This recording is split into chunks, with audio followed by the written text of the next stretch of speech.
पृथ्वीको केन्द्रमा तापमान लगभग 5000 डिग्री सेल्सियस छ, जुन सूर्यको सतहभन्दा पनि बढी छ। यो तापमान पृथ्वीको कोरमा पाइने धातुहरूलाई पिघलाउने काम गर्छ। पृथ्वीको कोरमा पाइने धातुहरू जस्तै आयरन, निकेल र सुल्फरले पृथ्वीको चुम्बकीय क्षेत्र बनाउने काम गर्छ। पृथ्वीको भित्री संरचनामा क्रस्ट, मैटल, आउटर कोर र इनर कोर पर्दछन्। क्रस्ट पृथ्वीको सबैभन्दा बाहिरी तह हो, जुन समुद्री क्रस्ट र महाद्वीपीय क्रस्टमा विभाजित छ। मैटल क्रस्टकोमा पर्दछ, जुन पृथ्वीको लगभग 84 भाग ओगट्छ।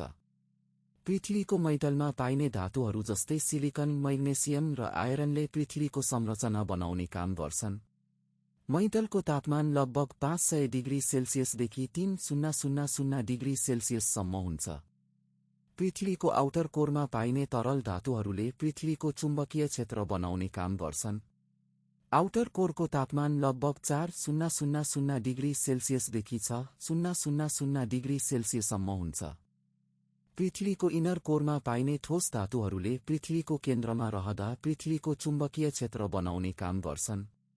इनर कोरको तापमान लगभग 5000 डिग्री सेल्सियसदेखि 6000 डिग्री सेल्सियससम्म हुन्छ। पृथ्वीको भित्री संरचना र तापमानले पृथ्वीको सतहमा पाइने जीवनको रूपमा प्रभाव पार्छ। पृथ्वीको भित्री तापमानले पृथ्वीको सतहमा पाइने जलवायुको निर्माणमा सहायक हुन्छ। पृथ्वीको केन्द्रले पृथ्वीको घूर्णन दरमा प्रभाव पार्छ। पृथ्वीको केन्द्रले पृथ्वीको घूर्णन एक्सिसलाई निर्धारित गर्छ, जसले पृथ्वीको ऋतुमा परिवर्तन गर्छ। पृथ्वीको भित्री संरचनाले पृथ्वीको गुरुत्वाकर्षण बलमा प्रभाव पार्छ। पृथ्वीको केन्द्रमा पाइने धातुहरूले पृथ्वीको गुरुत्वाकर्षण बल बनाउने काम गर्छन्। पृथ्वीको भित्री संरचनाले पृथ्वीको भूकम्पमा प्रभाव पार्छ। पृथ्वीको क्रस्ट र मैटलमा पाइने धातुहरूले भूकम्पको उत्पत्तिमा सहायक हुन्छन्। पृथ्वीको भित्री संरचनाले पृथ्वीको ज्वालामुखीमा प्रभाव पार्छ। पृथ्वीको क्रस्ट र मैटलमा पाइने धातुहरूले ज्वालामुखीको उत्पत्तिमा सहायक हुन्छन्। पृथ्वीको भित्री संरचनाले पृथ्वीको समुद्रमा प्रभाव पार्छ। पृथ्वीको क्रस्ट र मैटलमा पाइने धातुहरूले समुद्रमा पाइने धाराहरूको निर्माणमा सहायक हुन्छन्।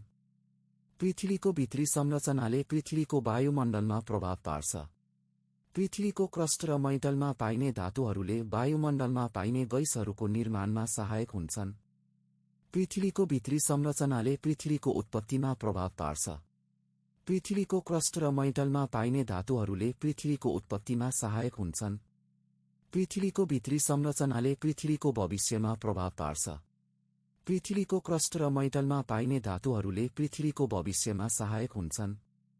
तर अब सबैभन्दा रोचक कुरा भन्ने हो भने पृथ्वीको भित्री संरचना हामीलाई केही शिक्षा दिन्छ।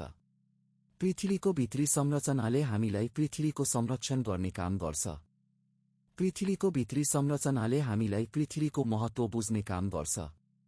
पृथ्वीको क्रस्ट र मैटलमा पाइने धातुहरूले पृथ्वीको संरक्षण गर्ने काम गर्छन्। पृथ्वीको भित्री संरचनाले हामीलाई पृथ्वीको साथ कस्तो व्यवहार गर्ने काम गर्छ। पृथ्वीको क्रस्ट र मैटलमा पाइने धातुहरूले पृथ्वीको संरक्षण गर्ने काम गर्छन्। पृथ्वीको भित्री संरचनाले हामीलाई पृथ्वीको भविष्य के भन्छ। पृथ्वीको क्रस्ट र मैटलमा पाइने धातुहरूले पृथ्वीको भविष्यमा सहायक हुन्छन्। पृथ्वीको भित्री संरचनाले हामीलाई पृथ्वीको संरक्षण गर्ने काम गर्छ। पृथ्वीको क्रस्ट र मैटलमा पाइने धातुहरूले पृथ्वीको संरक्षण गर्ने काम गर्छन्।